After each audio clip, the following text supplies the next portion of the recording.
Müəllim. Salam Salam var. Elçin müəllim. Müəllim zəhmət olmasa bu suala baxarız. Maraqlı məntiq məsələsidir. Mən bunun izahını çəkib hazırlayıb sizə göndərəcəm. Yaxşımı? Əziz tələbələr, belə bir sual verilmişdi. Çox maraqlı sualdır. Gəlin görək necə həll olunur.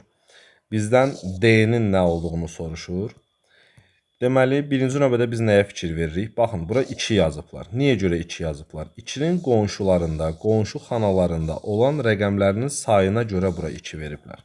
Yəni, məsəl üçün, mən baxıram ki, bura 3 yazıblar, düzdürmü?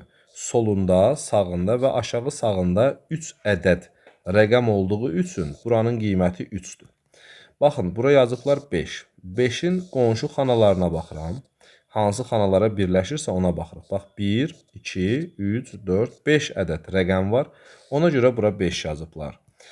Məsəl üçün, bura 1 yazıblar. Niyə? Çünki qonşu xanalardan yalnız birində rəqəm var. İndi buna əsasən biz D-ni tapmaq istəyiriksə, baxıram ki, D-nin yuxarısında, yuxarı sağında, aşağı sağında, aşağı solunda və solunda saydığımız zaman gördüyünüz kimi 5 xananın içərisində rəqəm var və bu səbəbdən də biz D-nin 5 olduğunu tapırıq.